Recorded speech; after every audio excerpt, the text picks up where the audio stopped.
मराठवाड्यामध्ये ओबीसी नेते विरुद्ध मराठा नेते असा वाद वाढत चाललाय। आता तर थेट एकमेकांचे आमदार पाडण्याचा इशारा दिला जातोय। त्यामुळे यंदाच्या विधानसभेला जातीय रंग येण्याची शक्यता आहे।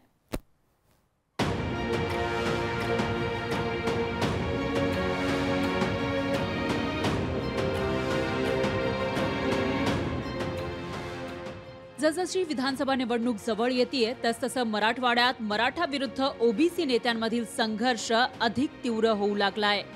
विधानसभेआधी मराठ्यांना ओबीसी मधून आरक्षण दिलं नाही तर धिंगाणा घालण्याची भाषा मनोज जरांगे पाटलांनी केली होती।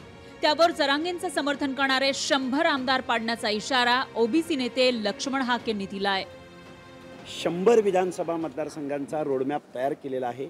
ज्या लोकांनी जरांगेंना अंतरवली सराटीमध्ये जाऊन पाठिंबा दिला, लेखी पाठिंबा दिला, रसद पुरवली, त्या माणसांची कुणाला पाडायचं किंवा कुठल्या माणसाला कायद्याच्या सभागृहात निवडून जाऊ द्यायचं नाही याचं आमचं धोरण ठरलेलं आहे। मराठा आंदोलक मनोज जरांगेंनी हाकेंच्या या वक्तव्यावर बोलणं टाळलं, पण आरक्षणाची अंमलबजावणी केली नाही तर ही मोठी चूक ठरेल, त्याचा पश्चाताप होईल असं म्हणत गृहमंत्री फडणवीसांना इशारा दिला। तुमच्या आयुष्यातली ही सगळ्यात मोठी चूक असणार आहे।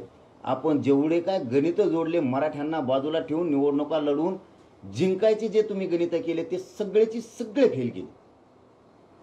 तुमच्या आयुष्यात राजकीय करिअरमध्ये तुम्हाला आलेला हा सगळ्यात मोठा पश्चाताप असणार आहे। याला महापश्चाताप म्हणलं तरी चालेल आपण।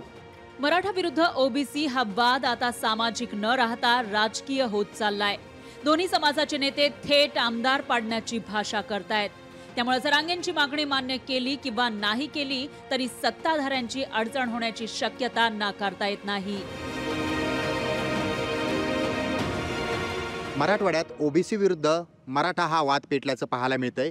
कारण एकीकडे लक्ष्मण हाके मनोज जरांगे यांना समर्थन करणाऱ्या 100 आमदारांच्या विरोधात प्रचार करण्याचा निर्णय घेत आहेत, तर दुसरीकडे मनोज जरांगेंनी थेट भाजपचे सगळे नेते पाडून दाखवू आणि त्यासोबत तुमचं सरकार कसं येतं हा मोठा गंभीर इशारा दिलेला आहे। त्यामुळे आता कुठेतरी सामाजिक उपोषण आंदोलन आता राजकारणाकडे वळतायत का हा एक मोठा प्रश्न उपस्थित केला जातोय। सचिन बडे, लोकशाही मराठी, छत्रपती संभाजीनगर। लोकशाही मराठी ऐका, पहा, जागरूक रहा।